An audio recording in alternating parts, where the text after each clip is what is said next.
¿Qué tal, amigos? Muy bienvenidos a Con Ánimo de Lucro, ya lo saben, un espacio de información y análisis económico de confianza, un oasis para la economía entendida desde el lado correcto de la historia, desde la defensa de la libertad, la prosperidad y el respeto a la búsqueda de la felicidad. No cambien de emisora, arrancamos y hoy con un tema interesantísimo. Tenía yo muchas ganas de hablar de la famosa Agenda 2030.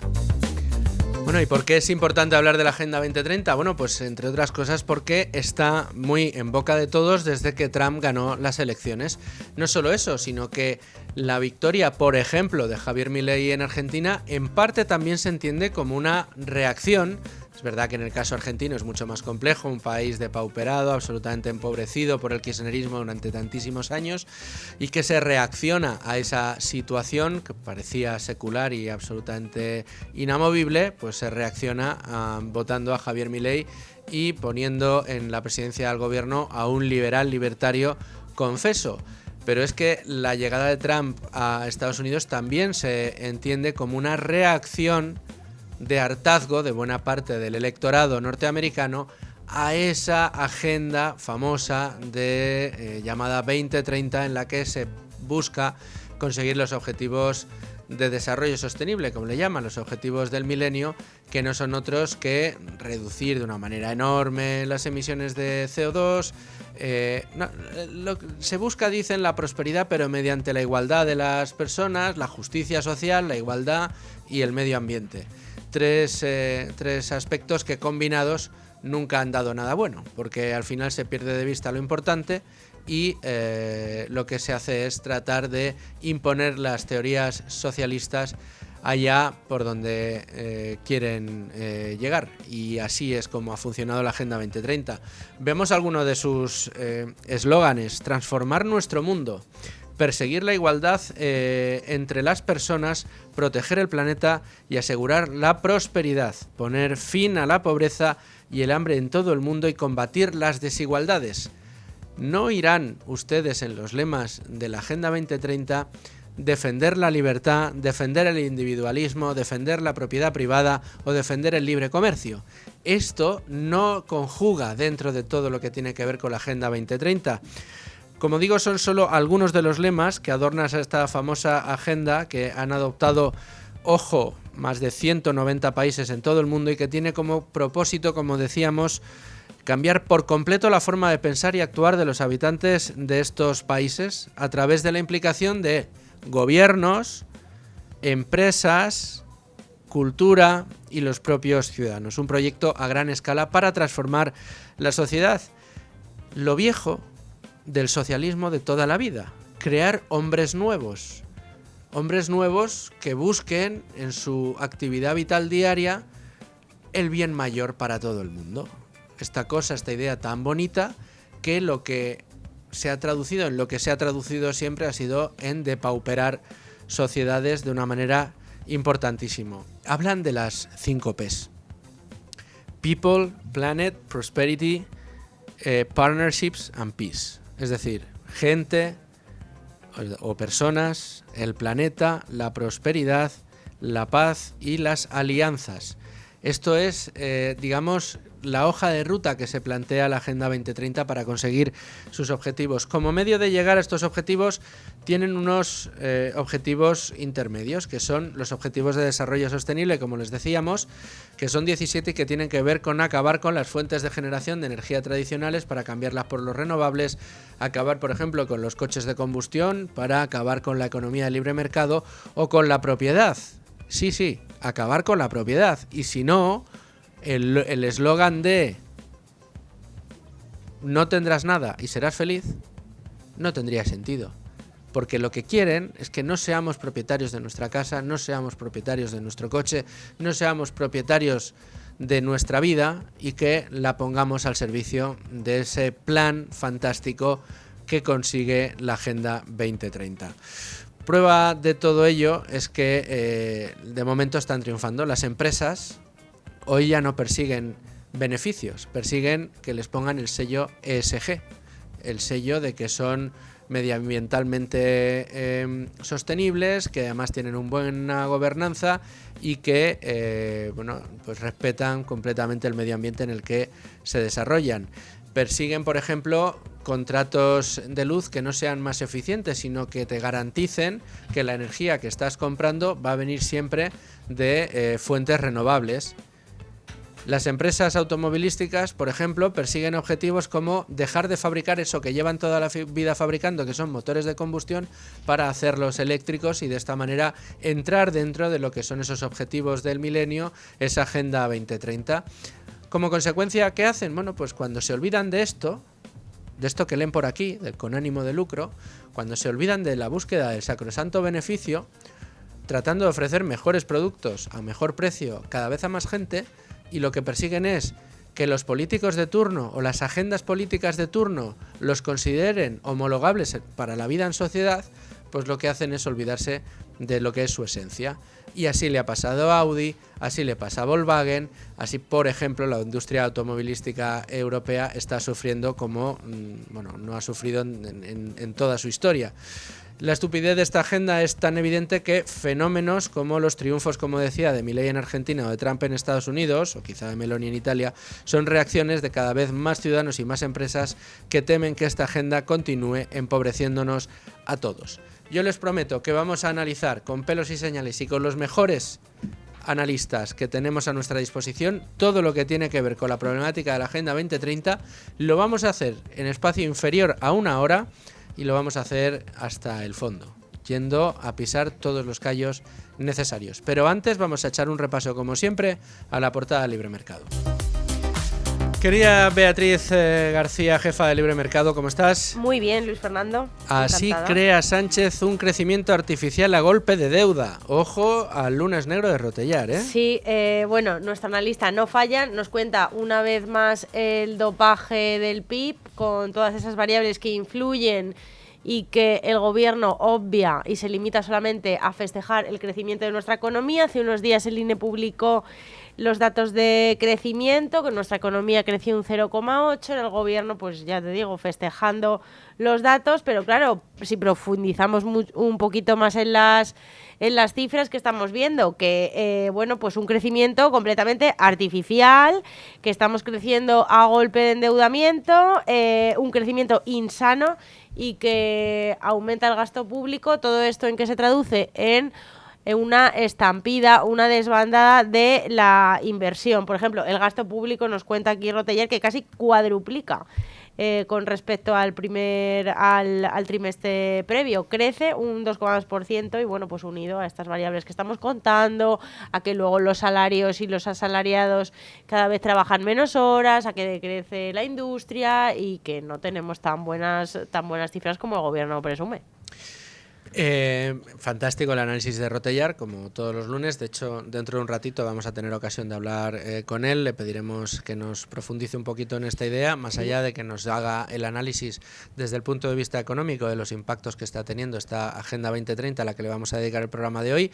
Pero no sé si también en relación con esto de la Agenda 2030 tenemos a un experto del CSIC que ha visto en la DANA una oportunidad para profundizar en la Agenda 2030. Sí, bueno, este asunto es indignante. Hay que retratar a esta gente, a esta gentuza. Son adictos o enfermos al ecologismo, que incluso, a este señor experto, abrimos comillas, del CSIC, le llevan a las tertulias y no se le ocurre otra cosa. No es el único, ya he visto por redes sociales alguno más, que festejar la DANA, porque ahora, ya que la gente se ha quedado sin coche, la pobre gente, pues que vayan andando, que vayan en bici, que nos deshagamos del coche por completo y que empecemos por Valencia. O sea, toda esta barbaridad, esta auténtica falta de sensibilidad es lo que están publicitando esta gente, que además, este señor se llama Fernando Valladares,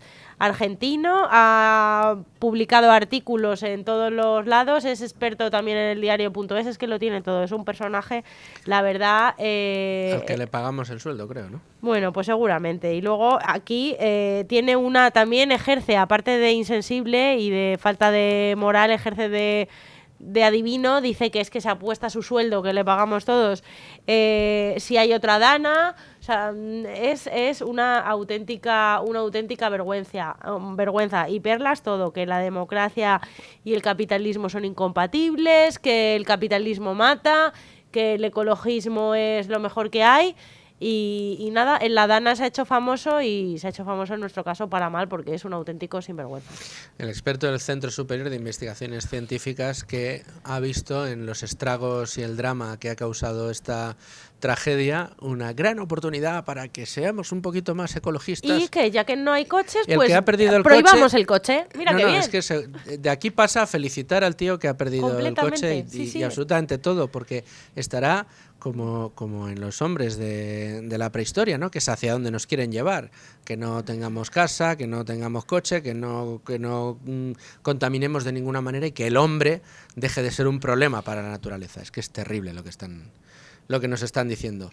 ¿Qué nos preparáis para mañana, Bea? Bueno, pues nuestra subdirectora Mercedes Rodríguez nos va a contar pues lo que es estar dentro de una central nuclear.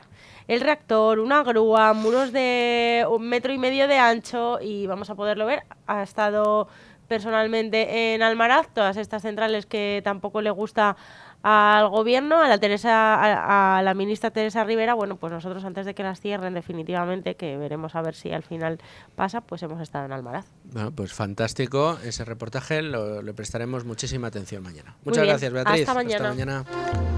Bueno, y nos metemos ya, nos zambullimos de lleno en el tema del día, un tema, les confieso que le tenía muchas ganas a este tema y estoy convencido de que no va a ser la primera ni la última vez o única vez que hablemos de él. Hablamos de la famosa Agenda 2030, vamos a tratar de centrarles el tiro, explicarles exactamente qué es, qué persigue y los efectos que está teniendo y luego que sean ustedes los que juzguen si es algo que deberíamos tratar de eliminar, de acabar con ello, o si, por el contrario, consideran ustedes que se trata de una gran herramienta para el progreso de la humanidad, que es finalmente lo que se supone que dice que quiere ser. Tengo ya conmigo a Rubén Folguera. ¿Qué tal, Rubén? ¿Cómo estás? Buenas tardes, ¿qué tal? Muy bien. Te has pegado un buen curro hoy. Sí, sí. Te has analizado la Agenda 2030 entera. Eso es. Bueno, pues cuéntanos, céntranos un poco. ¿Cuándo se pone en marcha? ¿Qué persigue? Y luego vamos a ir viendo cuáles son las consecuencias de esta agenda. Bueno, pues la Agenda 2030 es una continuación de los Objetivos del Desarrollo del Milenio que se puso en marcha entre el 2000 y el 2015. Entonces, a partir del 2012, los países de las Naciones Unidas comenzaron a debatir sobre un nuevo plan para, ya sabes, la retórica de siempre, trabajar por la economía sostenible, por reducir las desigualdades, por proteger a los colectivos vulnerables, como pueden ser las mujeres, etcétera. Y lo que salió, el resultado es esto, es la Agenda 2030, que se estructura en 17 ODS, los Objetivos de Desarrollo Sostenible que llaman, y que además se basa en 5 pilares que os has comentado anteriormente, que son así muy rimbombantes. ¿Quién va a estar en contra de apostar por las personas, por el planeta, por la prosperidad, la paz y las alianzas? Pues bueno, esto es como todo, siempre la retórica, lo cubren de una retórica que lo que esconde, al fin y al cabo, son unas políticas... Es un sistema de planificación central. Totalmente. En el que todos tenemos que plegarnos a lo que ellos dicen que más nos conviene. Cuando si realmente te interesaran las personas, el planeta, la prosperidad, la paz y las alianzas, defiendes la propiedad privada, claro, defiendes la libertad, defiendes el libre mercado y te sale solo. No te hace falta poner ningún plan, ni ningunos hitos, ni ningunos objetivos de desarrollo sostenible, ni nada. Tú defiendes esas 3 cosas, libertad, propiedad privada y libre mercado, y con esas 3 cosas consigues todo, los 17 objetivos y los 5 pilares. Efectivamente, muchas veces no es tanto el fin, que también es importante verlo, como los medios que se plantean. Y hablando de los medios, la Agenda 2030 la van a aplicar o desarrollar los países en función de unos marcos que ellos mismos definan en el contexto de lo que se ha acordado en la ONU. Y bueno, por ejemplo, México, Reino Unido, Brasil, Alemania, Francia, España, todos ellos, el nuestro incluido, claro, lo que están desarrollando son, de algún modo, medidas, ¿no?, o planes contra lo que se dice, la vulnerabilidad de los colectivos, la pobreza y tal. Pero como dice el profesor Jesús Huerta de Soto, los planes contra la pobreza generan más pobreza. Y se está viendo en España, por ejemplo, porque algunas de las iniciativas que se han desarrollado para atender estos objetivos de desarrollo sostenible en nuestro país sería, por ejemplo, el ingreso mínimo vital, la reforma de las pensiones, el salario mínimo, el aumento del salario mínimo, la ley de la vivienda, la ampliación de los derechos feministas y de los colectivos LGTBI, todo tipo de leyes en favor de la garantía de la libertad sexual y el aborto, que también es otra cuestión peliaguda que se establece en esta Agenda 2030. ¿Y cuáles son los planes de acción para implementar la Agenda 2030 en nuestro país? Pues bueno, por destacar algunos, se apuesta por la igualdad de oportunidades, por la economía circular y la ley del cambio climático y transición energética, que esto es curioso, hay una ley que se llama así, que es del 2020-21, que establece, digamos, las regulaciones en favor de estos objetivos. Y aparte de esto, también se establecen unas medidas que ellos llaman transformadoras en algunas áreas que a ellos les gusta destacar, y en base sobre todo a 8 retos que ellos identifican como los primordiales para nuestro país. Y en este sentido, pues bueno, para acabar con la pobreza, lo decía antes, el salario mínimo interprofesional o el ingreso mínimo vital. También se habla de incrementar el gasto público en protección social y garantizar el derecho al acceso a la vivienda, como decía anteriormente. Y, esto es curioso, lo que ellos llaman modernizar la fiscalidad en base a pues, criterios de justicia y progresividad, que básicamente es subida de impuestos, y socialismo, como decías anteriormente. Luego, para hacer frente a la emergencia climática, pues se habla de reducir un 23% las emisiones de gases de efecto invernadero con respecto a los niveles de 1990. También alcanzar una gran penetración de las energías renovables, al menos un 42% en todo el sistema. También lograr un sistema eléctrico con al menos un 74% de generación a partir de energías de origen renovable. Asimismo, se establece que los municipios de más de 50.000 habitantes van a tener que desarrollar distintos tipos de planes o iniciativas que regulen la movilidad urbana, y un ejemplo de ello sería lo de Madrid Central y Madrid 360 y todo esto. Y luego, por ejemplo, si vamos ya a sectores como la agricultura o la ganadería, se habla de transitar hacia modelos sostenibles, que esto no se define muy concretamente qué es, pero podemos imaginarnos, ¿no?, a qué se refieren. Y en cuestión de consumo, pues ellos hablan de fomentar, ahora veremos cómo, patrones de consumo que también sean más sostenibles. ¿Y cómo lo quieren hacer?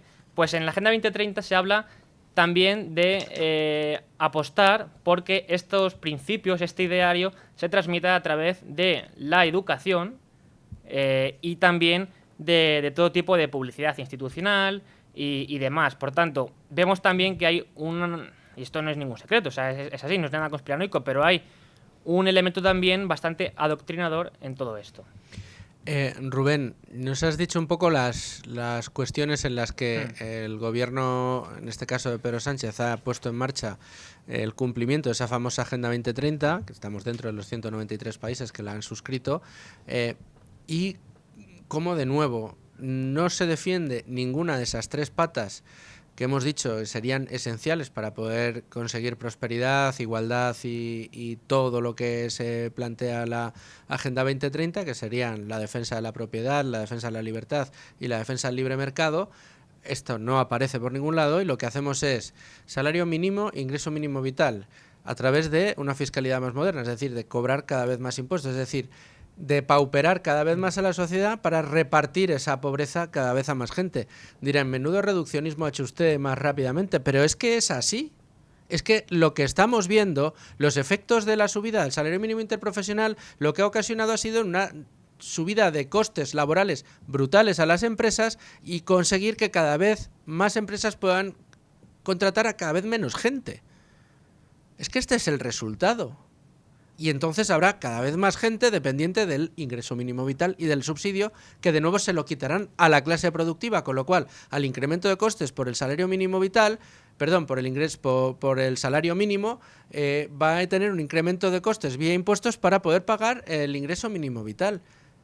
es quitarle de nuevo al que tiene, al que produce, al que crea riqueza, para darle al que no tiene, en lugar de permitir que haya un mercado sano, un mercado cada vez menos intervenido, donde las empresas puedan prosperar, donde las empresas puedan crear riqueza, donde las empresas puedan solucionar los problemas de la gente y hacerlo además contratando cada vez a más gente. Sería un círculo virtuoso, respetando la propiedad de la gente, respetando su libertad y respetando la posibilidad de no tener que estar saqueando siempre a los mismos para tener a cada vez a más gente que no produzca y que tenga que vivir de lo que se saquea.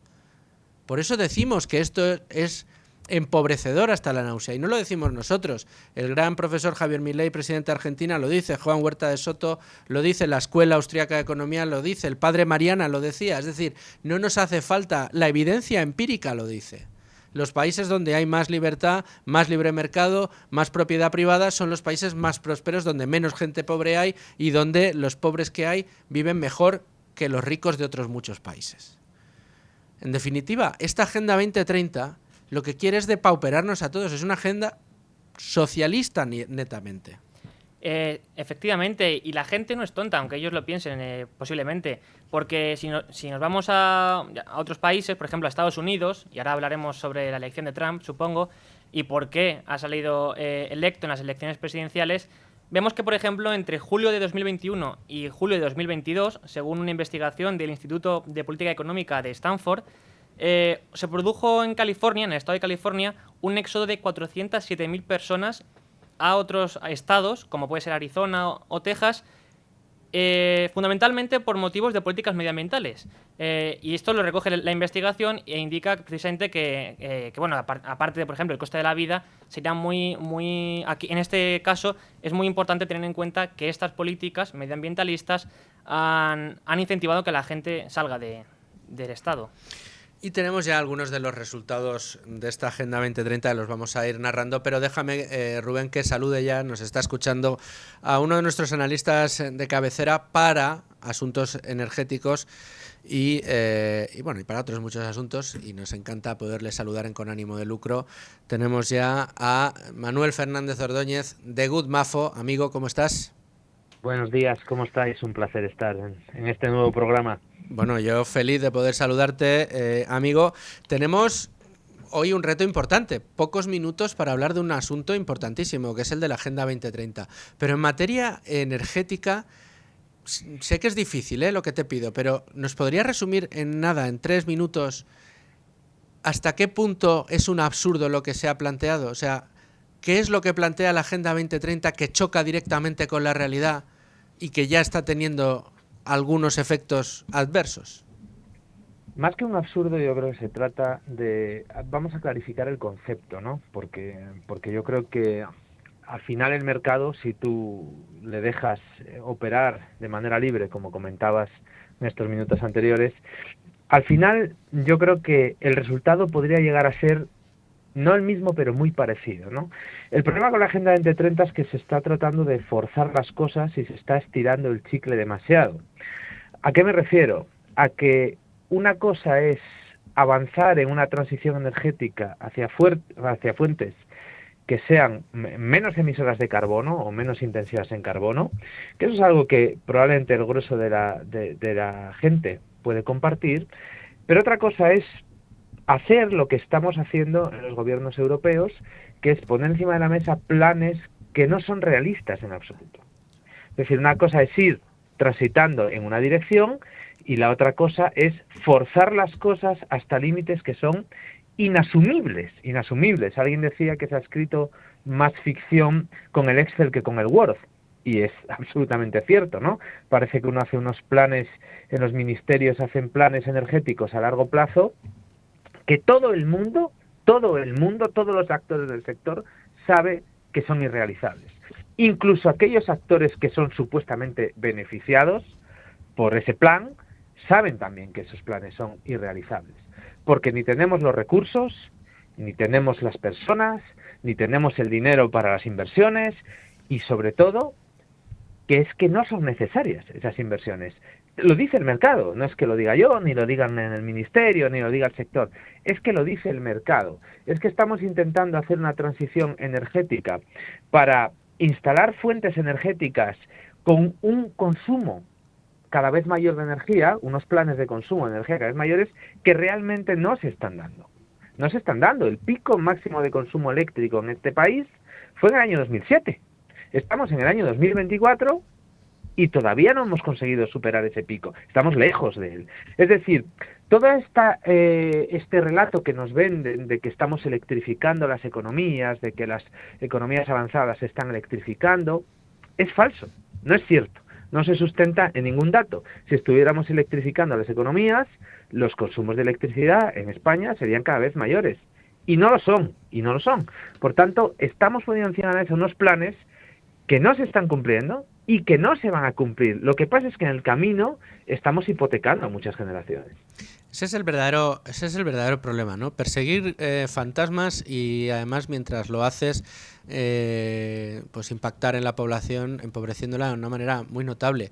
A ver, Manuel, uno de los efectos de las políticas relativas a lo que ha desplegado la Agenda 2030, que tiene que ver con la reducción sistemática de la producción de hidrocarburos y irlo transformando todo el sistema de producción de energía, tanto para la movilidad como para la propia energía eléctrica, tratar de depender menos de combustibles fósiles, ha provocado un efecto evidentemente directo sobre los propios fabricantes, sobre la propia industria que rodea a los hidrocarburos.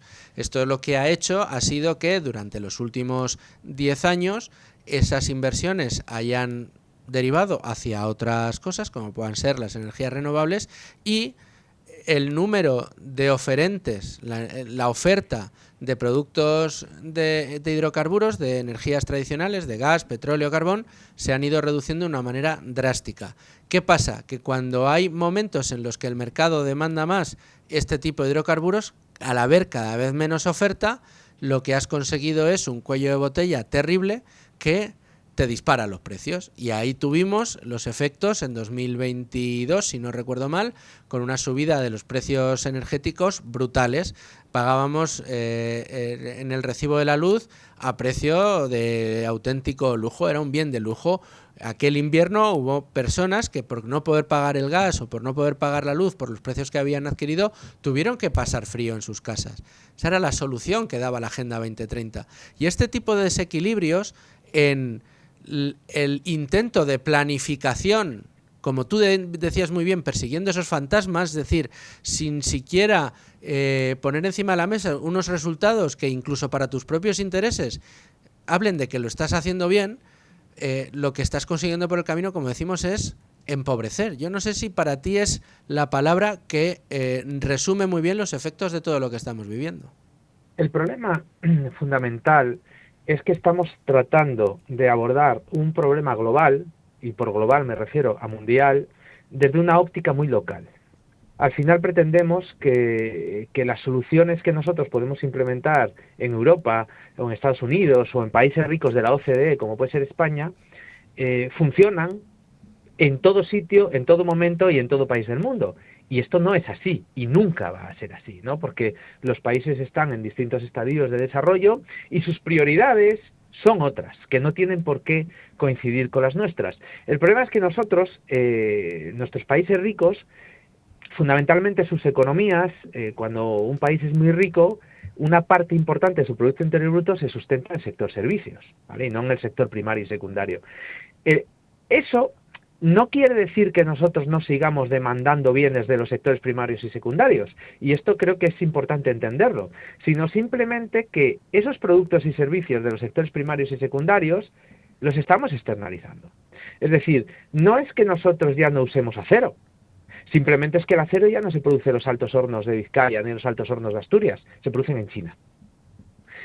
Entonces, nosotros, en nuestra cuenta de emisiones de gases de efecto invernadero, claro, ya no contamos las emisiones del acero que producíamos, porque ya no lo producimos, pero es que lo están produciendo otros por nosotros.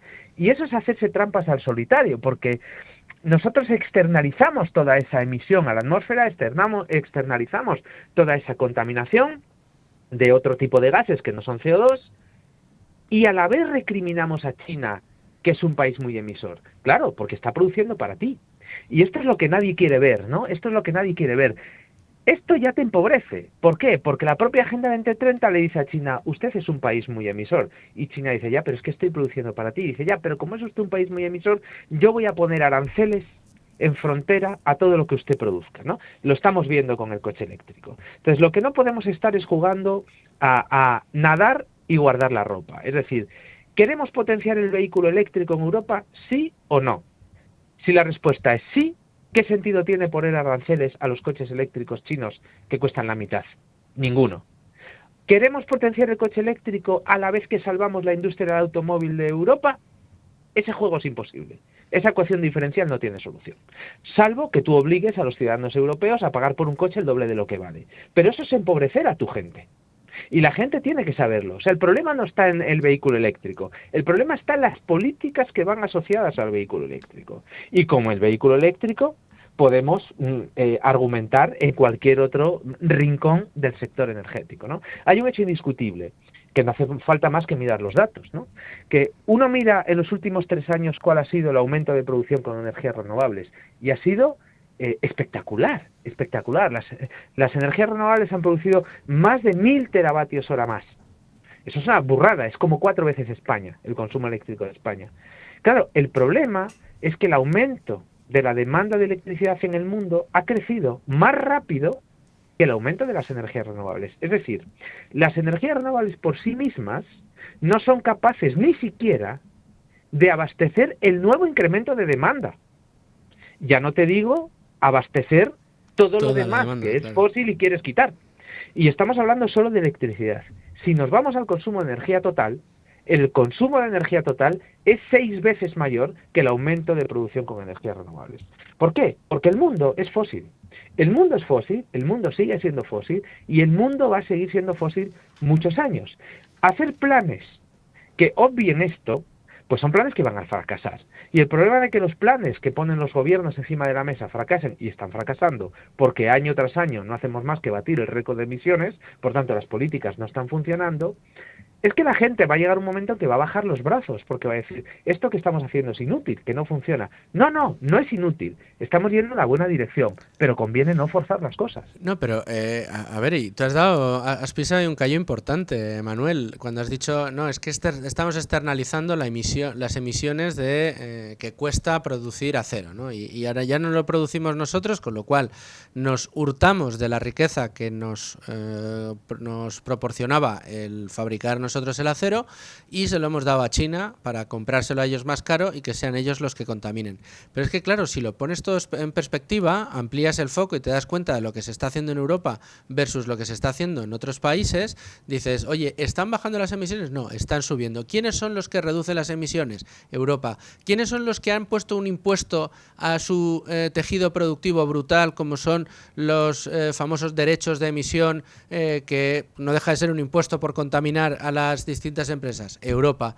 ¿Quién ha obligado, como tú bien decías, ¿no?, obligando a la industria automovilística a cambiar su modelo productivo a marchas forzadas y además penalizándole con más impuestos que al resto de los fabricantes del mundo? Europa. Resultado, Volkswagen al borde de la quiebra, Audi anunciando despidos, Mercedes con profit warnings de que no va a conseguir alcanzar los volúmenes de beneficio que había prometido, etcétera, etcétera, etcétera. Todo obligando, en virtud de una agenda que se ha convertido en algo indiscutible, sacrosanto, y que cualquiera que lo ponga en duda es es alguien que merece el destierro cuando menos, y además obligando a todo el mundo a tener que seguirla, y con el resultado que todos estamos viendo. ¿Por qué hemos sido tan estúpidos, Manuel? Bueno, al final la realidad va por un lado y el relato va por otro, ¿no? Los políticos viven de la construcción del relato. El problema es cuando el relato no cuadra con la realidad, lo cual no sucede casi nunca, ¿no? Y en ese momento, claro, cuando hay un mismatch entre el relato y la realidad, es cuando los ciudadanos se dan cuenta, bueno, de que algo de lo que les han contado, pues no era como contado, ¿no? Al final, como decía anteriormente, no se pueden forzar las cosas. Al final, Europa es buena haciendo determinadas cosas. Somos los mejores del mundo haciendo motores de combustión de coches, pero no somos los mejores del mundo haciendo vehículos eléctricos. No lo somos. Hay países que son mucho mejores que nosotros. Entonces, era lo que decía yo antes. O jugamos a hacer una transición energética o jugamos a salvar la industria europea. Pero las dos cosas a la vez no se pueden hacer. No se No puede se pueden soplar hacer. y sorber al mismo tiempo. No se puede soplar y sorber a la vez, efectivamente. Entonces, tenemos que tomar una decisión. Es decir, la solución tiene que ser global. Porque el problema del aumento de emisiones es global. No es algo que vayamos a solucionar nosotros desde Europa, que apenas tenemos el 7% de las emisiones del mundo. No lo vamos a solucionar nosotros. Si nosotros mañana bajamos a cero las emisiones de Europa, en un hipotético milagro irrealizable, pero si fuera así, pues las emisiones bajarían un 7%. Pero ya está, ya está. O sea, el otro 93 Y no somos sería nosotros los responsables. a costa del empobrecimiento de todos los españoles, más aún de lo que nos hemos empobrecido. Manuel Fernández Ordóñez, de Good Mafo, qué gustazo tenerte en Con Ánimo de Lucro. Muchas gracias. Un abrazo, amigos, nos vemos. Y tenemos tiempo ahora también para hablar con nuestro analista cabecera de los lunes, que se ha marcado otro articulazo en Libre Mercado y que es el profesor de la Universidad Francisco de Vitoria y director del Observatorio Económico de esta universidad, la Universidad Francisco de Vitoria, el profesor Rotellar. José María, ¿cómo estás? Hola, buenos días. Oye, un gusto tenerte de nuevo una semana más aquí Con Ánimo de Lucro, y te quería preguntar desde el punto de vista económico, ¿qué sentido tiene la Agenda 2030? Sé que es una pregunta amplísima, podríamos hacer doctorados completos con este asunto, pero dame 2, 3 piedras de toque evidentes que nos refuercen un poco esta idea. Yo creo que el señor Fernández Ordóñez lo ha dejado muy claro, ¿no? La Agenda 2030 simplemente lo que lleva es al suicidio de la economía y de la industria europea. Está basado en una especie de religión extremista medioambiental y ecologista, donde se cree que Europa puede solucionar todos los problemas del mundo, ¿no? Partiendo de la base de que realmente podamos hacer algo contra el cambio climático, que es mucho decir, ¿no? Y cambio climático ha habido siempre, y antes no había estos avances que influirán, sí, sin duda, pero desde luego no siempre lo ha habido, no siempre ha habido la acción humana y cambio climático, ha habido siempre, ha habido glaciaciones, ha habido épocas más secas, bueno, pues, y no ha habido otras circunstancias humanas que lo hubiesen alentado, ¿no? Pero por otra parte, efectivamente, toda Europa no puede solucionar absolutamente nada, suponiendo que realmente estas medidas solucionasen algo, es una parte muy pequeña. China va a dejar de emitir, va a dejar de hacerlo la India, lo dudo mucho, ¿no? La India y Pakistán ambos han dicho, oigan, mire, yo adoptaré esas medidas cuando llegue al nivel de desarrollo industrial que han tenido ustedes, aplicando lo que yo quiero aplicar ahora, ¿no? Sin restricciones. Estados Unidos no parece que tampoco vaya a ir por la senda europea, y entonces al final, si nosotros no queremos quedarnos atrás como nos estamos quedando desde el punto de vista de Europa, pues tendremos que reformular y dejar de un lado esa agenda, porque lo único que nos lleva es al empobrecimiento de la sociedad, de la economía, basado además en un fundamentalismo falso, con lo cual económicamente no tiene ningún sentido. Se van a perder muchos puestos de trabajo. Decía Manuel, somos líderes, los mejores en hacer motores de combustión, por supuesto, y dentro de sus motores de combustión, en la parte diésel especialmente, pero es que Europa se fue preparando durante mucho tiempo para poder hacer eso, pero ahora no ha tenido preparación para el coche eléctrico. Ha perdido toda anticipación que la ha tomado China, por ejemplo, en la fabricación del coche eléctrico. Va a quedar por detrás.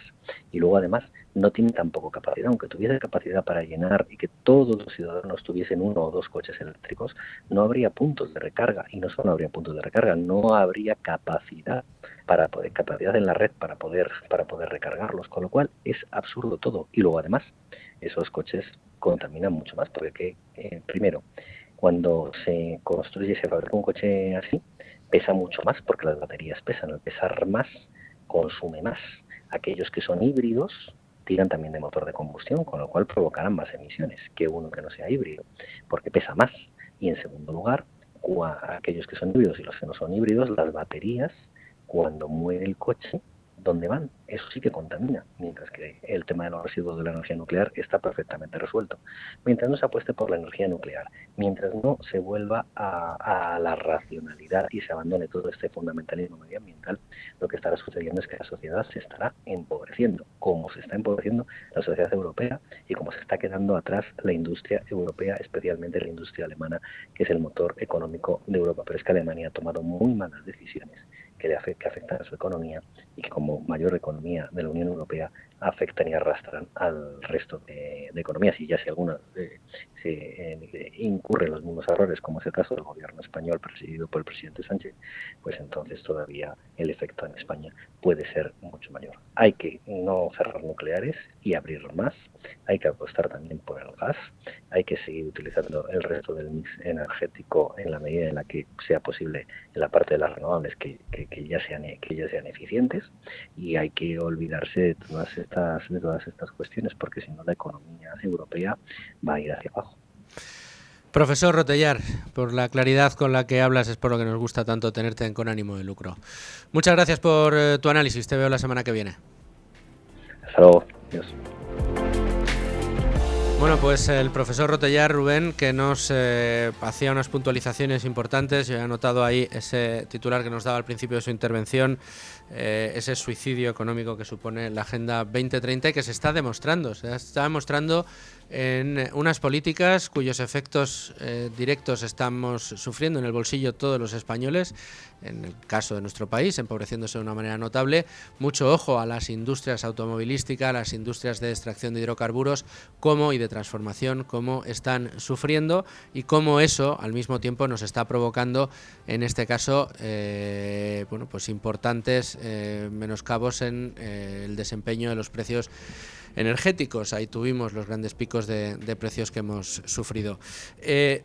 Rubén, ¿tú crees que buena parte del resultado que ha tenido Donald Trump en Estados Unidos tiene que ver con la contestación ciudadana a este tipo de políticas? Pues yo diría que posiblemente sí. Ya lo hemos visto antes, como ha habido un éxodo de 400.000 personas en California, el estado, digamos, demócrata por Ponemos antonomasia. ejemplo en California porque California es la que lleva adoptando este tipo de políticas, abrazándolas durante todos estos últimos años, ¿no? Sí, porque al final es el estado demócrata por antonomasia, que va ligado, lógicamente.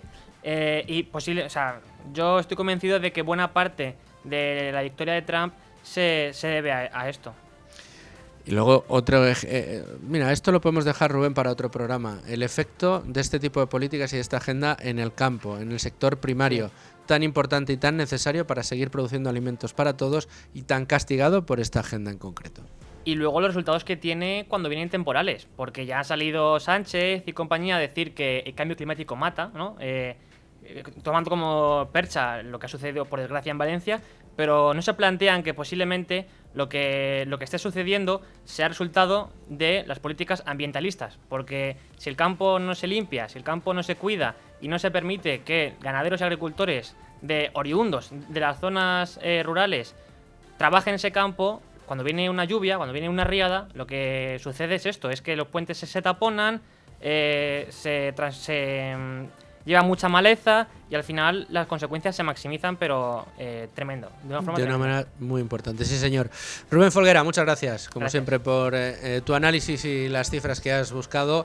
Un trabajo extraordinario en el día de hoy, pero nos tenemos que ir como todos los días a los mercados. Bueno, pues vamos a abrir página de mercados y lo hacemos de manera que lo hacemos todos los días, pues viendo qué es lo que está haciendo nuestro principal indicador cuando son las 12:51 del mediodía de este lunes. 11.622 puntos para un IBEX 35 que recupera parte del terreno perdido la semana pasada, está cotizando en una subida del 0,62% y un mercado en el que todavía cotiza la resaca electoral en Estados Unidos.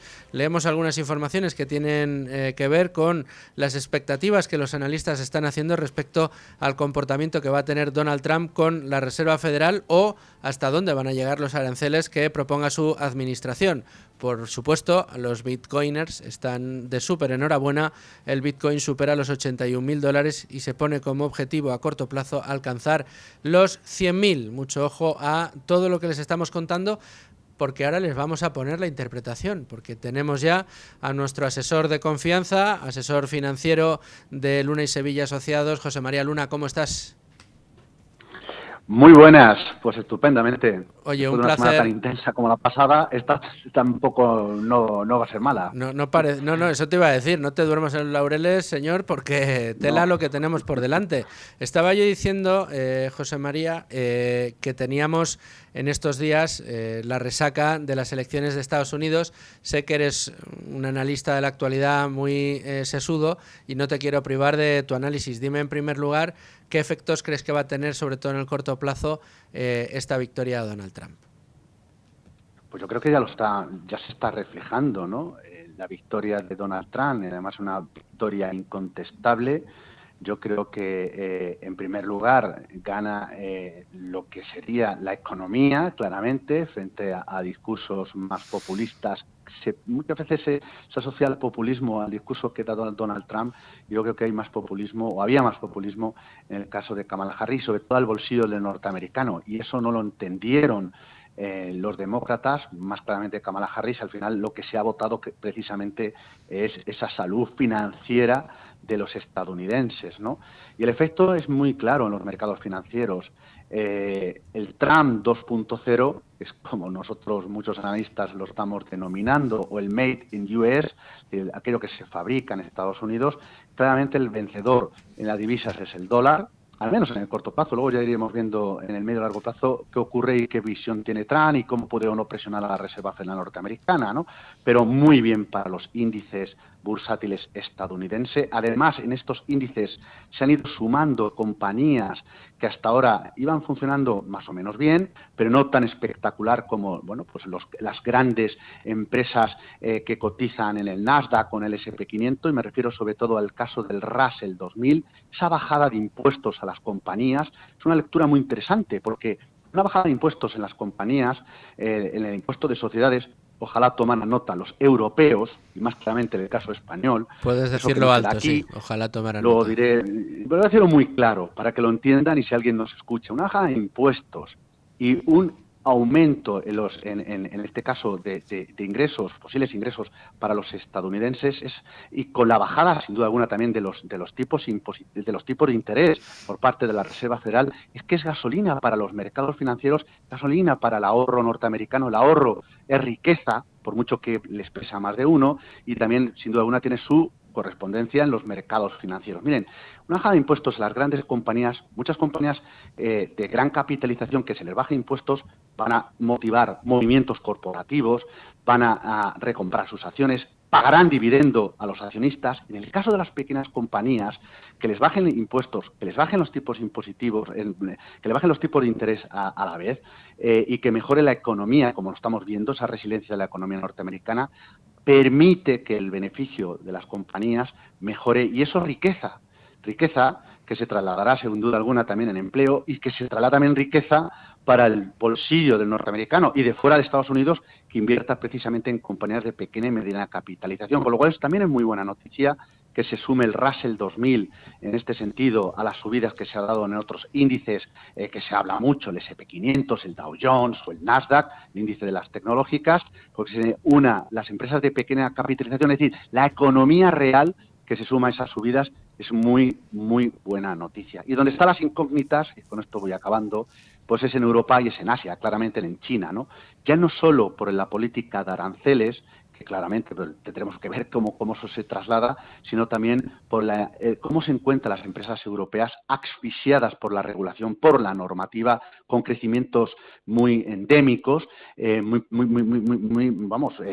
distan mucho de lo que ocurre en el caso norteamericano, y que si encima nos encontramos a su vez más solos, y que además en el caso de Europa tenemos que probablemente gastar más en defensa, pues lógicamente eso tendrá también, y ya tiene su repercusión, con lo cual Europa puede subir en las bolsas, pero probablemente suba a un menor ritmo de lo que haga la bolsa norteamericana.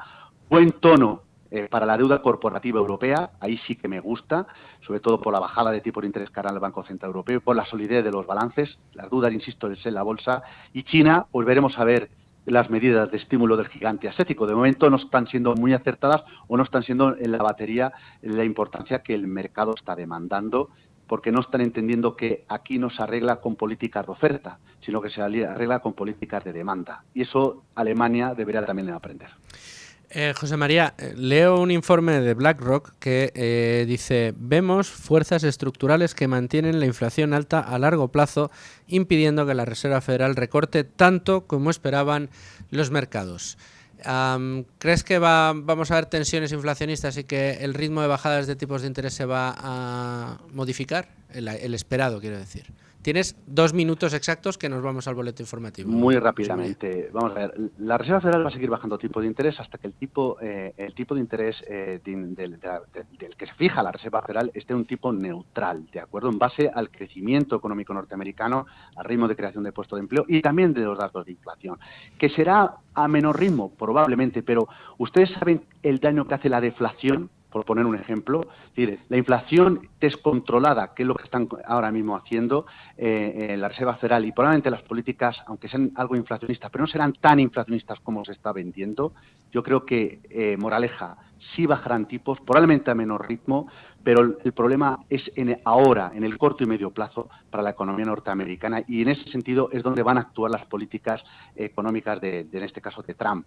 En el medio y largo plazo, pues lo iremos viendo cómo se van traduciendo, porque claramente sea más pragmático las medidas de Trump y no tan inflacionistas. Y por último, y ahora sí que es 30 segundos, estamos viendo que el Bitcoin algunos lo ponen en 100.000 a corto plazo. ¿Te pronuncias o no te pronuncias? No me atrevería, Fernando, a dar un precio, pero está claro que es una fiesta. Está on fire total el Bitcoin, como otros activos, y bueno, quien quiera aprovecharlo, pues ahí está, ¿no? Pero bueno, bien especulativo en cualquiera de los casos. Como dicen supuesto, nuestros amigos, claro en Tu sí. Dinero No Nunca apto Duerme. para todo el mundo. Si no lo entiende, si no sabe por qué funciona o si no sabe por qué genera valor o dónde está el valor que genera, si no lo ve, ni con un palo largo se mete usted en Bitcoin. Querido José María, muchas gracias, como siempre, por tu análisis. Muchísimas gracias, cuidaros y buena semana a todos. Bueno, pues analizada la Agenda 2030, analizados los mercados en el día de hoy, nos vamos a ir enseguida al boletín informativo de nuestros servicios informativos en Es Radio y volvemos con nuestra sección de todos los lunes con mirada importante a Estados Unidos. Seguimos viendo la resaca de esas elecciones y esa gran victoria de Trump que a tantos ha pillado con el pie cambiado. Lo dicho, noticias y volvemos. Y seguimos Con Ánimo de Lucro, lo hacemos hoy como todos los lunes a esta hora con ayuda de nuestro compañero Daniel Rodríguez Herrera, subdirector de Libertad Digital y seguidor de todo lo que sucede en Estados Unidos. Hoy además le pillamos fuera, hoy no tengo la suerte de tenerte aquí. Daniel Rodríguez Herrera, ¿cómo estás? Muy buenas tardes. Muy buenas tardes. Estoy en Úbeda, así que no llegaba a tiempo al estudio. Vaya por Dios. Bueno, disfruta de tu estancia en Úbeda. Gracias por atender la llamada de Con Ánimo de Lucro en el día de hoy. Y en un día importante, Daniel, no solo nos has contado cómo ha ido toda la campaña durante estas últimas semanas, sino también el jueves tuviste la amabilidad de sentarte con nosotros a analizar un poco esos resultados, ¿no? Y nos diste importantes titulares, como que los demócratas habían puesto ellos mismos, ellos solitos, con su animadversión contra Donald Trump y toda la campaña judicial que han emprendido contra él, prácticamente en la Casa Blanca. Pero fíjate, Dani, que hoy se produce una circunstancia que yo creo que es muy buena para la sección de Hoy Contigo, y es que estamos analizando en el programa la Agenda 2030. O sea, desde el punto de vista de que probablemente esta Agenda 2030 haya tenido mucho que ver con la victoria de Donald Trump en el sentido contrario al que se podría imaginar, que no es porque la apoye precisamente Donald Trump, sino porque se ha convertido en uno de sus enemigos. ¿Tú dirías que esta ha sido una de las claves de la victoria de Donald Trump o de la derrota de los demócratas? Hombre, la Agenda 2030 en Estados Unidos no existe en el debate político y francamente no se habla de ella en ningún tipo de debate. Otra cosa es que haya materias que puedan tener relación con la Agenda 2030 o posibles aplicaciones de esa agenda en Estados Unidos que sin recibir ese nombre pues puedan haber jugado algún papel. ha sido una de las cosas que suele jugar bastante papel en las campañas en Estados Unidos son los temas de minería y energía, porque en muchos estados clave, pues decide muchos votos. La actitud que tenga un candidato hacia pues, los empleos o falta de empleos que producen distintas fuentes de energía.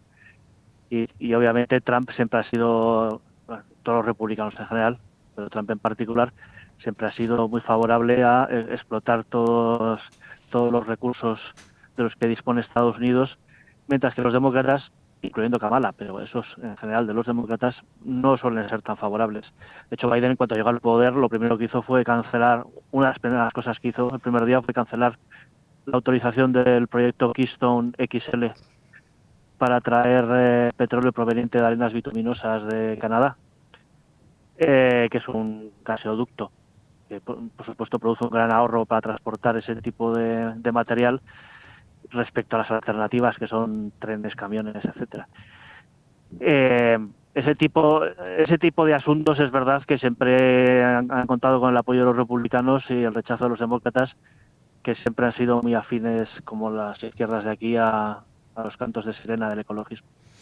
A lo mejor la Agenda 2030 propiamente dicha no, pero algo en parte sí, los famosos objetivos del milenio, los objetivos de desarrollo sostenible, todas aquellas políticas que impulsan organismos como el Banco Mundial, ese mainstream a favor de las energías renovables y que condenan precisamente las industrias pues más tradicionales, han tenido un efecto muy especial en algunos estados, ¿no? Contábamos en el programa que California ha sido uno de los estados que más abiertamente ha abrazado este tipo de ideas y que ha recibido una contestación, yo creo que evidente por parte de los ciudadanos, o elocuente, mejor sería más bien ese calificativo, que ha sido el de perder población neta, ¿no? Estar emigrando a población, estar expulsando población hacia Arizona, hacia Texas, hacia otros estados menos benevolentes con estos famosos ODS, que ya no porque los abracen o los dejen de abrazar, sino porque los efectos que está teniendo en este estado parecen más que evidentes. ¿Cuál es el caso de California y por qué podríamos decir que es el epicentro de todo este tipo de políticas? Bueno, California, desde que Ronald Reagan dejó de ser gobernador, se ha convertido en un estado muy seguro para los demócratas. Bueno, es el estado de los hippies por antonomasia, en fin, digamos que casi todas las ideologías de izquierdas postobreras, por decirlo de algún modo, la nueva izquierda, etcétera, todo eso nació en California y todo eso está llegando allí a su paroxismo, y quién sabe si a su muerte por propia huida de los ciudadanos. Hay que tener en cuenta que esto hasta 2030, que se lleva a cabo el nuevo censo.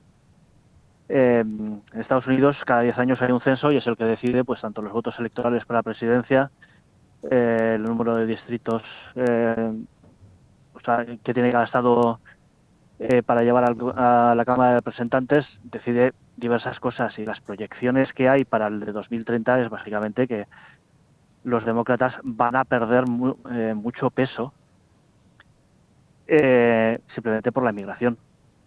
La gente huye de estados como Nueva York, California e Illinois y se va a sitios como Texas y Florida, porque allí se puede vivir, porque allí no tienen ese tipo de políticas suicidas. Hay que tener en cuenta que solo un ambiente político como el de California podía producir a alguien como Kamala Harris y llevarla a lo más alto. No es difícil pensar en ningún otro sitio donde eso podría haber sucedido. Y eso en buena parte es por culpa de Terminator. ¿Perdón? ¿Y por qué? Arnold Schwarzenegger promovió, cuando estuvo de gobernador, las primarias abiertas, que se llaman. Las primarias abiertas significa que no hay primarias republicanas y primarias demócratas, hay solo unas primarias. Y la mayoría allí de los demócratas es tan abrumadora que básicamente es un proceso de eliminación en el que al final quedan dos demócratas, que son los que se presentan a las elecciones para pelearse entre sí. Y ese es lo cual ha llevado es una polarización política tan brutal que lleva a que las políticas más locas y más extremas sean las que aquí reciben siempre el beneplácito, porque tienen más facilidad para que congresistas, senadores, en fin, todos los cargos políticos, los más radicales, puedan tener apoyo suficiente para gobernar, porque se enfrentan a otros al final se enfrentan a otros demócratas, si quieres, más centrados. Pero es curioso, y perdona que insista, aunque podemos cambiar de tema, tengo aquí otros asuntos que quiero hablar contigo, pero me resulta muy curioso el caso de California, ¿no? Y que sigan encadenando gobiernos demócratas, que las ideas que allí se promulgan tengan eco en todo Estados Unidos. No olvidemos, Kamala ha tenido más de 60 millones de votos, ha tenido más de 70 el señor Trump, pero el resultado de Kamala Harris ha sido importante también. Y si los resultados de esas políticas en un estado tan icónico como es California, lejos de atraer población, de atraer empresas, de atraer negocio, de atraer actividad, de atraer población, lo que hace es expulsarla dentro de un país como es Estados Unidos, donde otros estados lo que hacen es todo lo contrario, como decías tú, como Florida. O sea, ¿qué hace falta para que la gente diga, no, es que a lo mejor lo que se está haciendo aquí se está haciendo mal?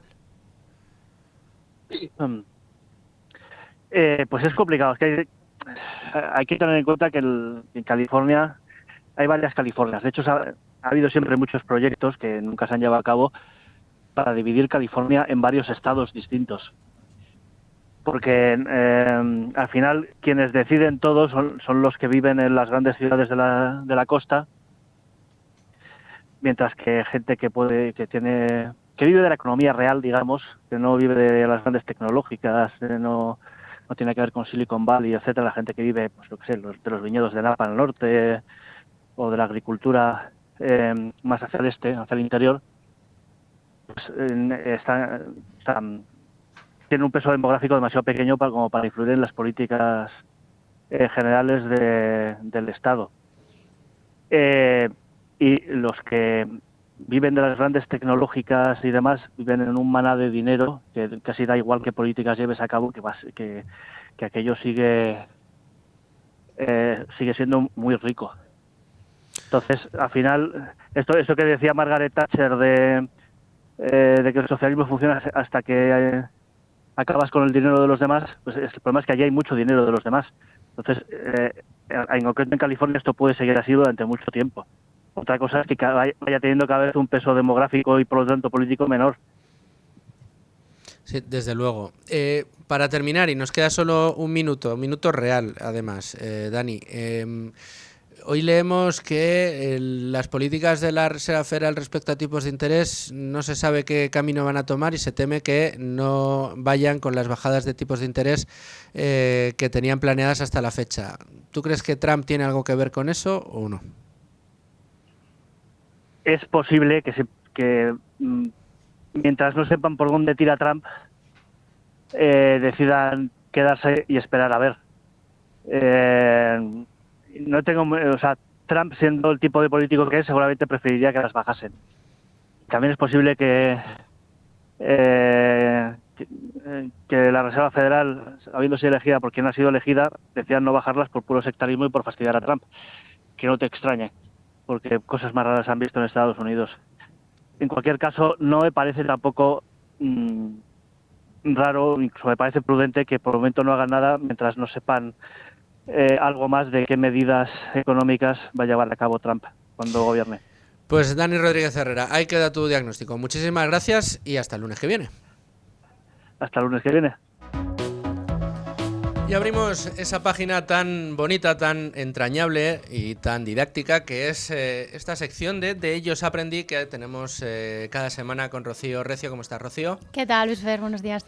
Bueno, pues aquí una semana más contigo, encantado, y además con frases de esas de las que tenemos que sacar muchas enseñanzas, tanto en el plano económico como en el plano de las inversiones, y me atrevería a decir que de cualquier aspecto de nuestra vida.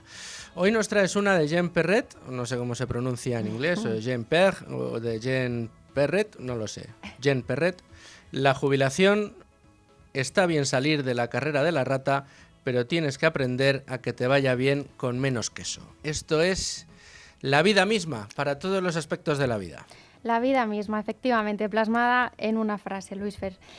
Pues Perret fue un escritor y productor de comedia estadounidense que, la verdad, aquí menciona la carrera de la rata como término popularizado por el autor Robert Kiyosaki, que yo creo que muchos de nuestros oyentes, por supuesto, lo conocen en su libro Padre Rico, Padre Pobre, ¿no? Entonces, esto es, imaginaos a las ratas corriendo en la famosa rueda giratoria, ¿no? El típico hámster o típica rata que está ahí dando vueltas sin parar, consumiendo toda su energía, todas sus fuerzas, y en realidad, ¿para qué? No le lleva absolutamente a ningún lado, ¿no? Perdona, y situación que parece que hablamos de algunos, pero que yo diría en España la gran mayoría, lo sepan o no, están metidos en esa carrera. Por supuesto. Y esto es una forma metafórica de describir esa sensación, pues, de estar siempre ocupado, consumido por el trabajo, trabajar más, trabajar muy duro, pero sin sentir que realmente estás llegando a tus metas o a tus objetivos, ¿no? Es como, digamos, estar atrapado en esa rueda en la cual no puedes parar de trabajar porque tienes que pagar tus gastos, tienes que seguir adelante con tu vida, pero no logras en realidad una, digamos, libertad financiera o estabilidad financiera o satisfacción personal, ¿no? Y al final... O casi tranquilidad, ¿no? Sí. Podríamos decir. O sea, al final, ¿en qué consiste esto de la carrera de la rata? Pues muchos oyentes se verán identificados. Al final es lo que tú decías. Tienes una serie de gastos, trabajas todos los meses, no puedes fallar ni uno, no puedes fallar, bueno, ya no te digo un año, porque las facturas están ahí, hay que pagarlas, hipoteca, colegio de los niños, la cesta de la compra, los servicios, luz, agua, comunidad, impuestos, etcétera, etcétera, etcétera, todos los meses. Entonces, bueno, pues terminas de pagarlo todo, llega el nuevo mes, otra vez hay que pagarlo todo, tienes que seguir trabajando, de repente tienes suerte, consigues un ascenso o consigues un extra, o consigues algo por objetivos y de repente metes nuevos gastos. Pues ahora algo de servicio doméstico para que me eche una mano, para planchar la ropa, para hacer la casa. Entonces ya metes un nuevo gasto en el que tienes que volver a correr como una rata. Estás ahí en una vorágine, trabajar para pagar facturas en lugar de trabajar y conseguir que el trabajo sí que entre en esa rueda. Perdón, el dinero. Que el dinero entre en esa rueda. Lo decías tú, cuanto más ganas al final en el trabajo, pues porque consigues ese ascenso o ese extra, tus gastos también aumentan. Pasas de tener, pues, ese pequeño alquiler a comprarte una casa, o después te pasas a una segunda casa todavía más grande, cambias tu coche modesto a lo mejor por un coche más grande, más costoso. Incluso pues viajas más, tienes más ocio, te puedes dar incluso hasta algún capricho de lujo. Y aunque esto es verdad que a priori, como decías, pues oye, puede parecer un avance y algo que estés contento con ello mismo, en realidad te está atando más, como bien decías, Luis Fer, a esa necesidad de mantener tu trabajo y de seguir en esa rueda. Y ojo, aquí yo creo que hay un punto importante y para muchos que nos estéis escuchando, lo primero que para poder salir de esta carrera de la rata, el primer paso es reconocer que estás en ella. Es un gran paso que no todo el mundo da y es importantísimo. La solución no es simplemente ganar más dinero, sino aprender, como bien decías, a manejar ese dinero, a ser capaces de ahorrar, de invertirlo y hacer que ese dinero trabaje por nosotros, ¿no? Que empiece a hacerlo. Lo que pasa es que es un proceso duro. Yo esto lo entiendo. Y llegar a esa conclusión de que estás viviendo, aunque no lo sepas, aunque no lo quieras reconocer, estás viviendo por encima de tus posibilidades, que no has adaptado correctamente tu nivel de vida, tu nivel de ingresos para poder llevar una vida medianamente aseada, es lo que te hace estar en esa carrera. Entonces, reconocer esto es muy difícil. Es también muy difícil que mucha gente, muchos de los que nos escuchan, quieran tomar esa decisión de decir, bueno, pues a ver, tengo que reconocerlo, no tengo un nivel de vida suficiente como para, o no tengo un nivel de ingreso suficiente como para mantener este nivel de vida, y lo que tengo que hacer es racionalizarlo, porque eso generalmente implica sacrificios, en muchas ocasiones sacrificios serios, de decir, oye, no, pues es que yo no me puedo permitir esta casa de alquiler que se lleva el 50% de mi salario, o no me puedo permitir esta situación, o no me puedo permitir vivir en este barrio, o no me puedo permitir salir todos los fines de semana a comer y a cenar fuera. Hay ciertas cosas que tengo que... Y eso es Eso es una experiencia dura. Es verdad que una vez que la tomas, que tomas conciencia y decides actuar sobre lo principal, lo primero, el primer paso, que es ordenar las finanzas personales de uno y ponerlas, digamos, a trabajar para que velen por ti, que al final es eso, de eso se trata, es un proceso muy complicado. Una vez lo tomas, empiezas a alegrarte. ¿Por qué? Pues porque empiezas a ver que ya en esa rueda, aunque al principio vas a seguir en ella, ya no tienes que dar tantas pedaladas. Ya de repente dices, hombre, pues si ahora todos los meses puedo ahorrar un poquito. Voy a venga, descansar. pues vamos a ahorrar, vamos a empezar a invertir, y si eso lo mantenemos en un periodo razonable de tiempo, y una vez has conseguido digamos, juntar esos primeros emolumentos importantes a nivel de inversión, ves que empieza a operar ese interés compuesto de verdad a tu favor. Y ahí es cuando dices, pues hoy me voy a bajar de la ruedecita, este mes no me hace falta estar en la ruedecita, etcétera. Pero sobre todo porque, quizás lo enfocamos o lo estamos enfocando a nuestro día de hoy, a nuestro día a día, a hoy. Pero ¿qué pasa el día que nos jubilemos? O sea, ¿realmente vamos a estar a expensas de lo que podamos recibir del sistema público de pensiones actual como está hoy, que está desde luego en muy dudosa sostenibilidad, pues desde un punto de vista desde el gasto público, pasando por el demográfico? Es decir, ¿qué vamos a recibir? Porque yo, estoy convencida de que recibiremos pensión, pero ¿cuánto? No, claro. Si tú estás dentro de esa carrera de la rata, o sea, ¿qué vas a esperar si el día de mañana si no ahorras? Entonces, como decía, el primer paso es reconocer que estás dentro de esa carrera de la rata, y el segundo paso es hacer un preahorro.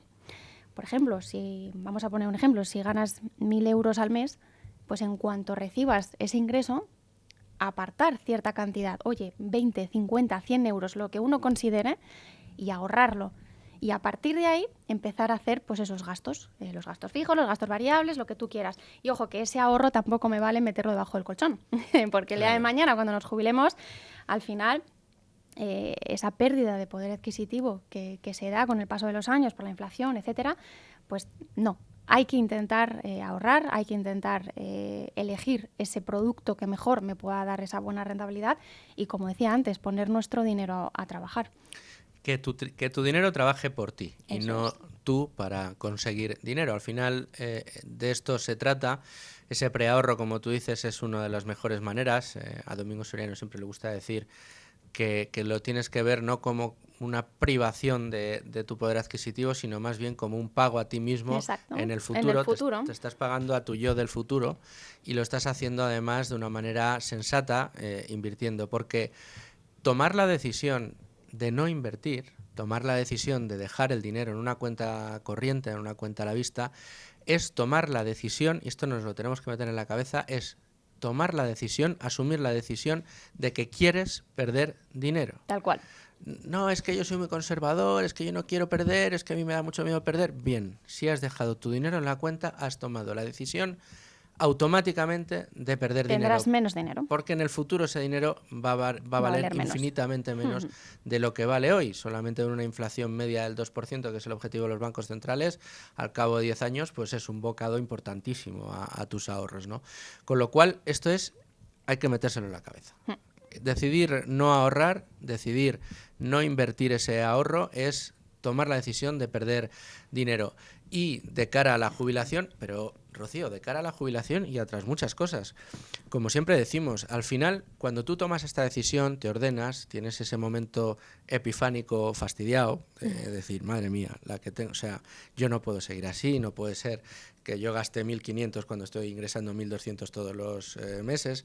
Esto se sale completamente de la higiene financiera que tengo que poner, porque al final estás tú y tu familia, estás poniendo en riesgo a ti y a toda tu familia, con lo cual tienes que ponerte a ello. Pero una vez lo haces, una vez tienes ahorrado ese colchón de seguridad del que siempre hablamos, y una vez estás invirtiendo ya el ahorro sobrante, que sobrepasa ese colchón de seguridad, vives muchísimo más tranquilo. Sabes que si se te fastidia la nevera, no vas a tener que estirarte medio año tratando de pagar un crédito que nunca tendrías que haber pedido para cambiar una nevera.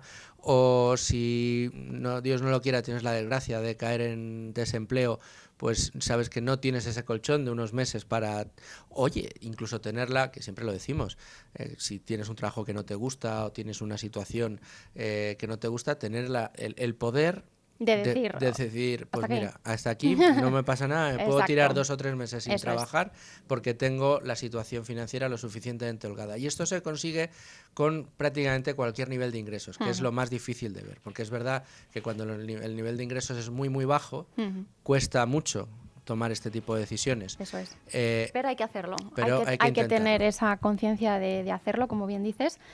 Y como decíamos antes, complementar ese sistema público actual de pensiones con uno de ahorro privado, de capitalización, que tú vas construyendo tu propia huchita y el día de mañana, pues ahí la tienes, disponible para ti. Podemos completarlo.